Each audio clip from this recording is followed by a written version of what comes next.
Hello, my name is Mihala Hajduk, and today I'm doing my final speech for my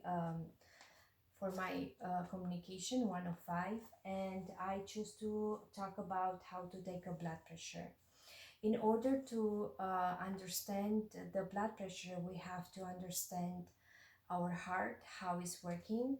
So the heart have a special muscle which is different than the other muscles in our body. The heart muscle is able to uh, producing their own electrical activities. So each cells in the heart muscle is producing their electrical activities, and when all are discharged the impulse together, that cause a contraction of the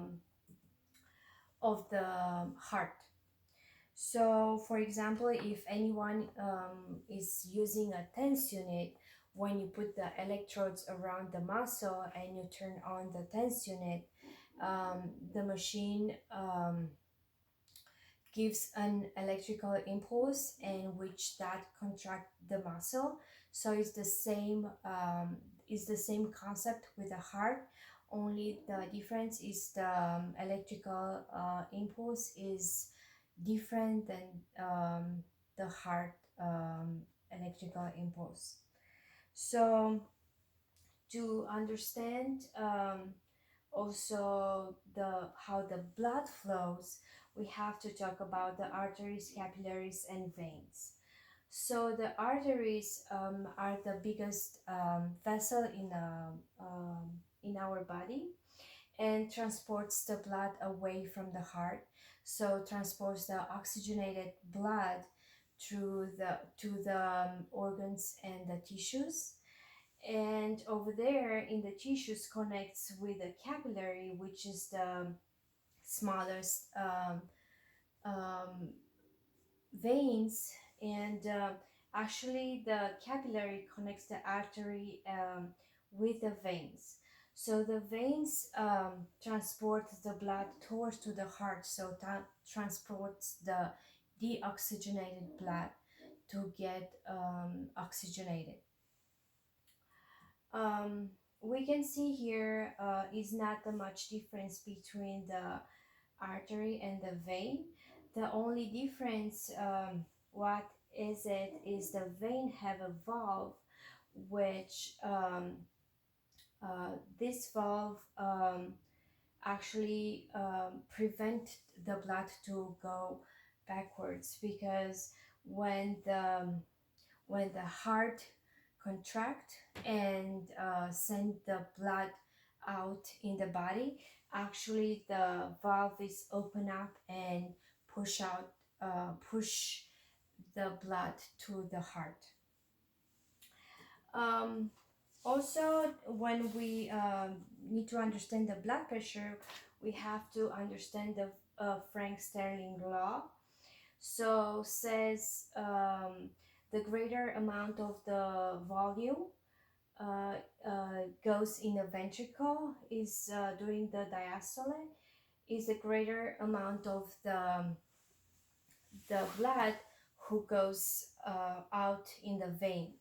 So, for example, if I have my rubber band here, and when I pull like this, it's not too much force um, to go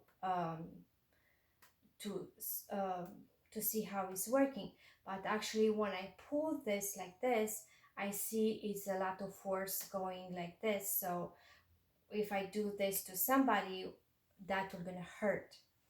So it's the same concept with the heart. So when the heart expand too much, is the amount of the blood going to the artery, and that is the systolic.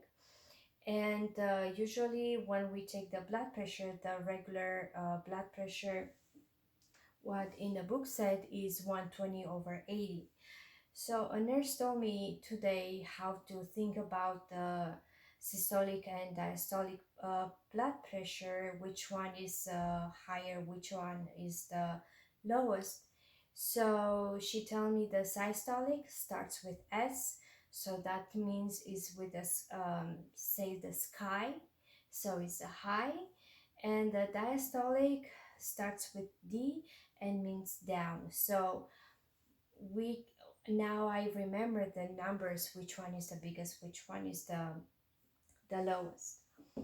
Um, we see the diastolic, so the force which goes to the artery, so expand the artery, and we call the systolic blood pressure. To measure the blood pressure, we need two things. One is the spigonometer, which is called also the blood pressure cuff, and another one is the stethoscope, which we need to hear the beats of the heart. So I do not have, I'm by myself today, so I have this one. Um, I will show you how to raise the blood pressure. So this goes to the brachial over here, and you can see here is a mark where it says artery, and you wrap around the arm, and you pump it up. This one, like usually until 200 here. So the blood pressure cuff is inflating, and you squeeze the artery, so you can hear with a stethoscope. The first beat is the highest number, and the last beat is the lowest number. This was my video for today. I wish you everybody a good weekend, and I'll see you next week.